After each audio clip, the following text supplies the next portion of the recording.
On my podcast today, I've got Fats Timbo, who is a creator, comedian and author.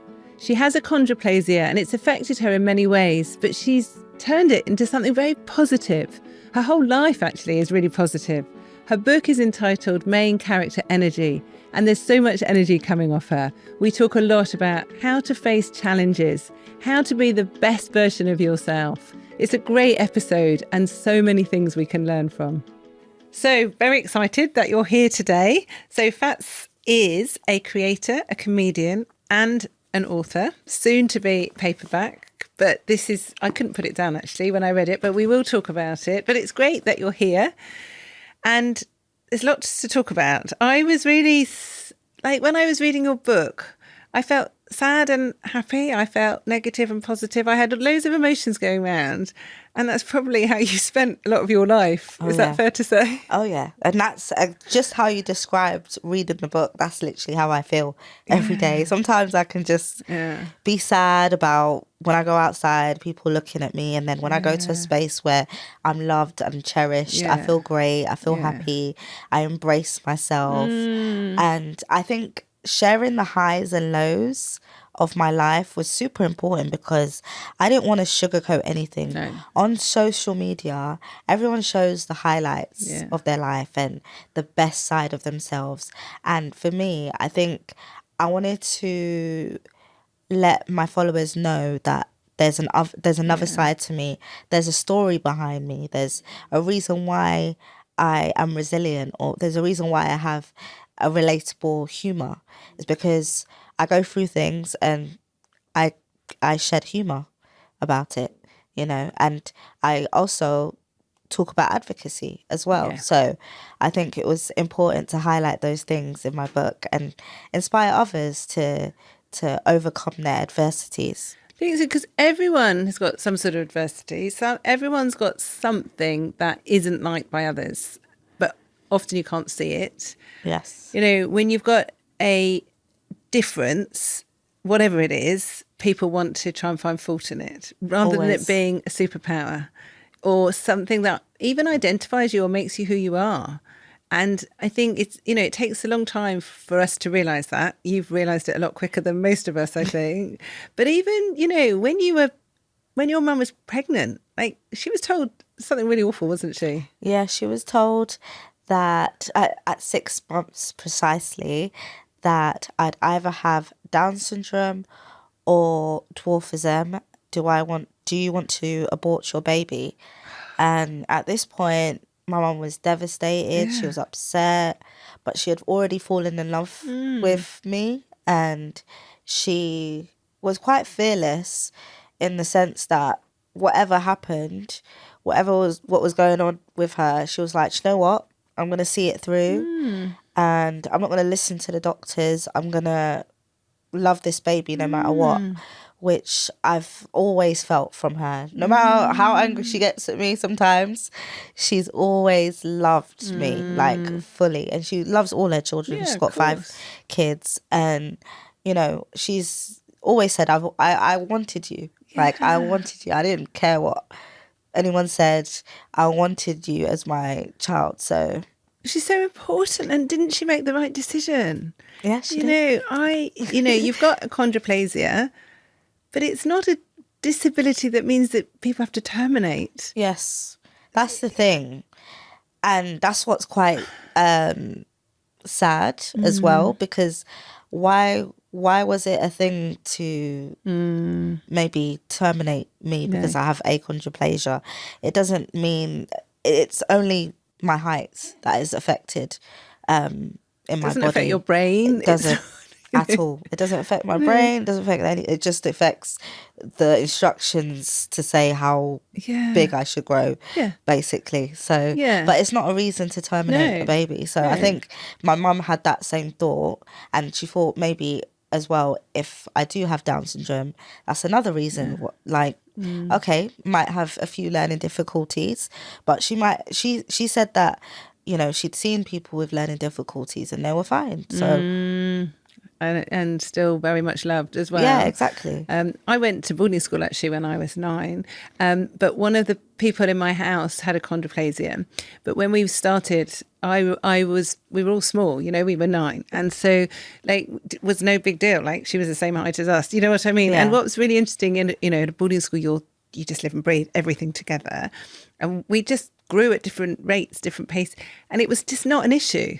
It wasn't an issue at all, you know. And then being medical, nothing's an issue, because I've seen all sorts of conditions, all sorts of things. And it's interesting when suddenly you look externally and people say, well, what is achondroplasia? What does it mean? And, you know, when Charlie and the Chocolate Factory came out with, you know, the Oompa Loompas, and people, you know, then thinking, actually, they are completely normal people. Like, what's the big deal? And it's great, actually, that, you know, people understand more and talking more. But there's still, I mean, I don't need to tell you, you still must get this, oh, shall I talk down to her because she's smaller? Like, what the hell? Like, honestly, I get that a lot. And I think as well with the Charlie and the Chocolate Factory thing, I guess it was a positive to show that we are human, but at the same time, it was a negative for me, because that's all people had reference to.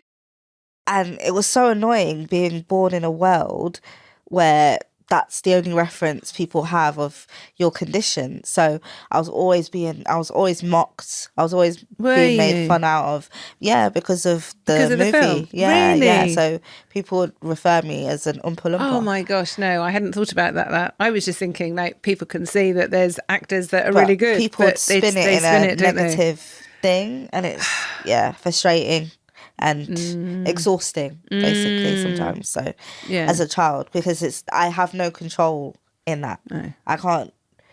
That's something that you saw on TV, and that's put out there, and you're referring to me as that. So, that's like saying, you know, I've got brown hair, therefore everyone with brown hair has a certain way of talking or thinking. Like, it's just rubbish. Just like absolutely. But that's why social media, the work that you're doing, empowering people, normalizing something that is actually a normal variant, which is what achondroplasia in my mind is. It is a variant of something that, you know, it's not a big, I'm not putting you down, but it's not a big deal. Yeah. The biggest deal is that you've had the most incredible life. Your parents, like, I would love to meet them. The way that your mum just explained when she like cooked a meal for your dad.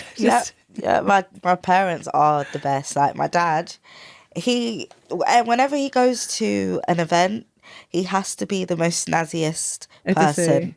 He has to. He's like, like, I look good, I know. He's that kind of person. You'll tell him he looks good, and he'll be like, yeah, I know, because that's my aim. But I like that confidence, and that's the kind of confidence I think I've got from him, because, you know, he doesn't care to, like, not stand out. He wants to stand out. He wants to be. What a great way to be, though. You know, he's not afraid to be standing out and be that person that people talk to about things, you know, like being a ward manager. People rely on you. People want your opinions. Like, they respect your decisions, you know.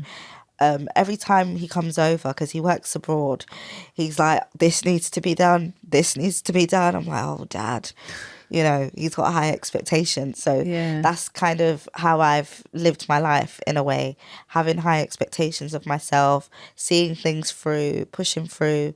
And when something negative would happen, and like I'd get upset about a comment, or, you know, he'd say, look at you are a superstar. You know, he'd always tell me that. He's like, no one can take that away from you. So being raised with that kind of mindset really helps me as a person, and helps me as someone with achondroplasia. And your mum's quite sassy, so she cooked him a meal, and then that's it, they carried on together. She is a sassy woman. She was like, I was gonna cook him food, and I was gonna find a place to stay. Because during those times, she was like, during those times it was tough. You come to the country, you have no plan, but you just want a better life for yourself. So what can you do? You meet this man, you know, he likes you, seems to like you and your food. What are you gonna do? So It's funny how my dad said she cooked and never left. Yeah, which is great, isn't it? I think that's brilliant. So, but, you know, my dad used to say, it's better to be looked at than overlooked. Oh, yeah. And that's right, isn't it? Absolutely. Absolutely. Because, you know, a lot of people are afraid to stand out. One of my commandments is to not be afraid to stand out, basically. And I think everyone wants to fit in, but they don't want to stand out. But it's okay to, because you can inspire others. You can use your voice to speak up for the unheard. You know, I talk about rising above. It took me a long time to speak out about how I feel about things, because I really wanted to have friends. I wanted to impress people. I didn't want to give reasons for people to be upset with me. So I would just kind of appease people, the wrong people sometimes. But now I'm like, if you don't like me, that's fine. Yeah. That's fine. I like me. My family like me. And that's all that matters. You know? Now your fiance as well. And my fiance loves me. So yeah. But I mean, you're young. You've learned all these things quite quickly. I'm like nearly double your age, and it's taken me years to realize that. And whether it's just because you're so great with social media that you learning, because I do think you learn quicker on social media. You learn how people hate you quicker on social media. Yeah. You get that instant reward or abuse, depending on. But it does take a while to have that confidence and inner strength and not be changed, because I think it's so easy now for people to be molded and changed into a certain person or a certain personality or a certain way of dressing. So maybe, is it your parents? Is it what, you know, what is it that's made you sort of think so maturely, so quickly, really? I think it has to be the treatment that I've received throughout my whole life because of my achondroplasia. Right. That's definitely made me, or forced me to like myself. Because if I didn't, then I would listen to the people that hate me or the people that look at me funny, you know? Like, I've had to find that inner strength to find a way to like myself, because I didn't for a long time. Really? I was very depressed. I didn't like life. I hated waking up and just going outside. I had a fear of that because I knew the reaction I would get, and then that would instantly bring my mood down. And then when I started reading self-help books to find a way to change that, because after a while I just knew that this is the body I'm in. Yeah. This is the body I'm in. There's nothing I can do. I can only like myself. I want to like myself the way my dad likes himself. That's how I wanted to, that's how I saw it, you know? So I was trying to find ways to be happy, to like myself, to respect myself, and reading The Secret and manifesting that self-love for myself really, really did help. And I think if I didn't have my condition, where I would have to find acceptance and find it in the wrong places, then I wouldn't have learned to accept myself so quickly, I think. It's really important. And I do think as a woman, we tend to put ourselves down more. We're looking out for other people. Often, this is a generalisation, but women are sort of wired that way, and we are more negative. And certainly, you know, with the work that I do with seeing people with hormonal changes, there are lots of women who really have spent a lot of times feeling very inward, very down. Their focus is on their children, and then they have more hormonal changes. They become perimenopausal or menopausal, and everyone's saying, oh, it's because you can't cope with your life because you're working full time, you've got 3 children, you've got a parent that you might need to look after. It's like, hang on, no, don't make them feel worse about themselves. Actually, try and work out what the problem is, and in many cases it's due to changing hormones. But also, like, how can we give ourselves tools where we are the best version of ourselves, that we love others, but we love ourselves? And it's taken me a lot of time to just be more selfish, to actually think, no, you know, we have to start the love from within. And your book's very important at getting that out. And in fact, my oldest daughter's got these little notes to say, tell yourself you love you, like be really positive. And it's great, you know, smile at yourself in the mirror, like look at yourself. And years ago, my mother-in-law, she's very positive, she's great to be around, but she said, I was dressed for dinner, and she was a dress designer, so she, even when she writes, she remembers the colour of the dress and the buttons, you know, and the bag that she had. And she said, I was going down for dinner and I got this picture of this woman, and I was like, gosh, who's she? She looks amazing. Then I realised it was a mirror, and it was me. She was like, and we were all just laughing because she's just written her memoirs, and we were like, gosh, Kay, like you were always so like, yes. And when someone says, oh, that's a nice outfit, she'll say, yes, it is, isn't it? Rather than I would go, oh, you sure? Do you really like it? You know? And I think actually having that, doesn't that make you feel better about yourself? It does. I think a lot of people need to practice positive self-talk. Yes. It's so natural to be negative. Yeah, of course it is. Not everything is perfect. No. We're in a very imperfect world with imperfect people and ourselves. We're imperfect. So it takes effort to find things that are positive and things that we are grateful for. But once you start seeing the positives in things, especially in a negative situation, it kind of lightens the mood. It kind of makes you feel like, okay, do you know what? Not everything's the end of the world. Yes. You know, you're trying every single day. Life is exhausting sometimes, but you gotta give props to yourself sometimes. Like, I worked hard today. You know, I deserve something. Maybe a Dubai chocolate, who knows? But sometimes I like to treat myself. But I think it's even the hormonal changes in terms of when, like, let's say before your period starts, I find life so agitating. I find everyone agitating around me, and I feel like everyone avoids me like the plague at my house.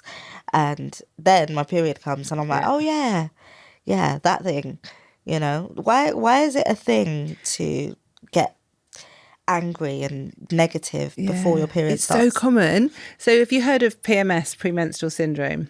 Yes. Yeah. So about 95% of women, i.e. all women, have some PMS.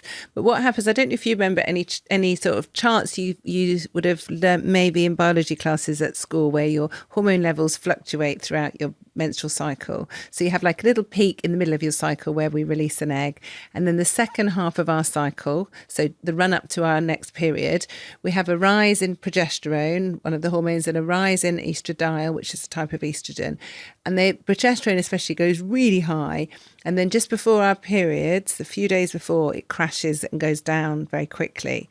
So that going down very quickly affects every single cell in your body, but especially your brain. Really? So it's like your brain's going, what's going on? So you don't have the same dopamine, which is your reward hormone. You don't have the same serotonin, your happy hormone. There's other neurotransmitters in the brain that are affected by this big drop.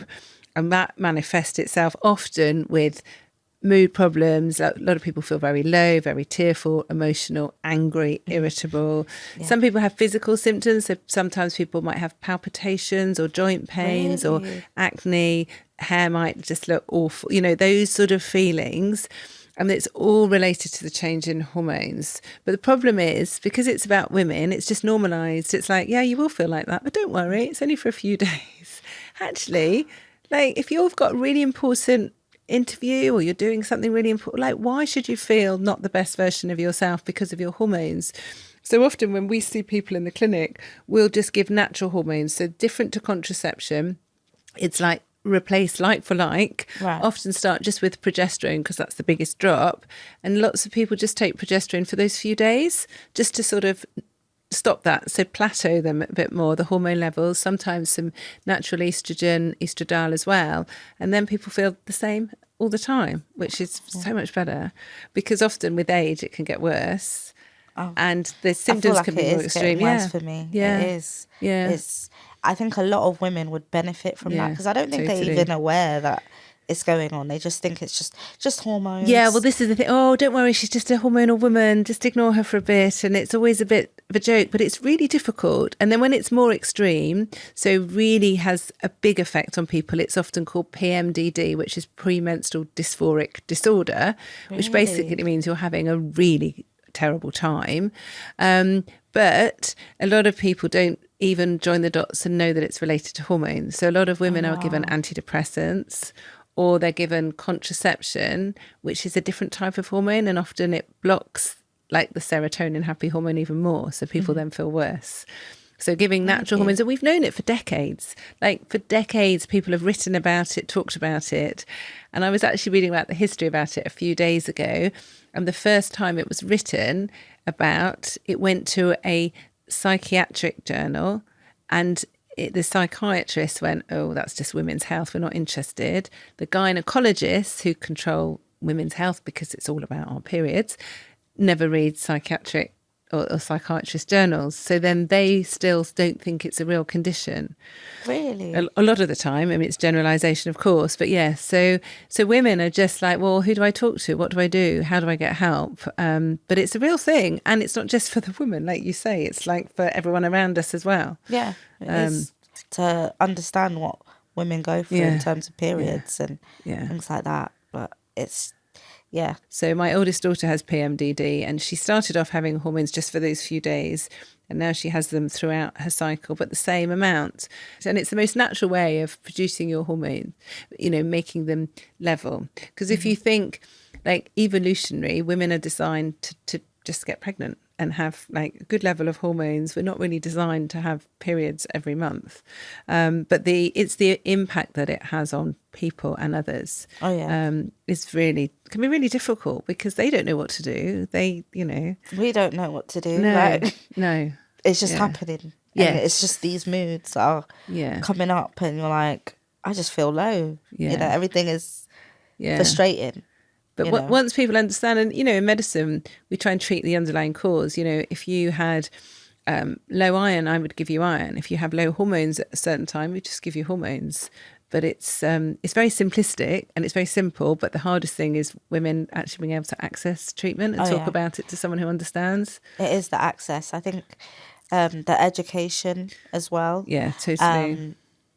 But I think if we improve on access, or if we improve the education, we can get better access to women. So. But I think that's what's changing, and I think that's totally what social media is doing as well, is that it's enabling people to have a voice because they're learning from others. Oh yeah. And that's something we didn't have before. You know, when I was a bit younger than you, we didn't have internet, we didn't have phones, like we didn't know, we just did what our doctor told us to do. Whereas now, if someone says to you, oh no, you're depressed, you're like, well, no, I'm not depressed, I'm low just before my period, but I don't need antidepressants. Then you'd probably go on social media and work out what others are doing and try and learn, is that me? Could it be me? Could that treatment help? And that's how things are changing. And I think that's the only way things can change, which is good, actually. It is. I mean, some people don't like it, but they don't have to follow you, or they don't have to learn from social media, do they? Social media is something that has changed society for the better and bad as well. But I think for the better in terms of education, people know so much now. Of course they do. They know about people, they know about hormones, they know about like diseases and just more aware about things. And I think it's saving a lot of lives, especially trying to search for things that might be wrong with them and then seeing communities that have the same condition as them. For me personally, it's changed me as a person because I never used to see people that looked like me whatsoever at all. And then when I went on social media and I saw people that looked like me, it was like, oh, I'm not the only one in the world that looks like me. Which is great, isn't it? Yeah, it was really cool. Like, it took me many, many years to realise that it wasn't just me that had achondroplasia. My parents did tell me, but seeing is believing, you know? Totally. So never saw people with achondroplasia on TV whatsoever, except from From Charlie and the Chocolate Factory, you know? So that's really empowering. Yeah. One of the things in your book, you talk about your different commandments, which is great. And one of the ones I actually screenshotted because I really liked is about bullies. And I when I was at boarding school, I was bullied a lot and found it really difficult. And some of the work I do now, I still get bullied. And it takes a lot of courage, actually, to not retaliate. But just what are the words that you use? Because they're rise great. Above. Yeah. You have to rise above because you don't want to stoop to their level whatsoever. Sometimes I would because I'm just angry that day. But most of the time, it's just effort. You know, I'm not going to give them anything if they trying to get a reaction or, you know, and it's more of a them problem than you problem.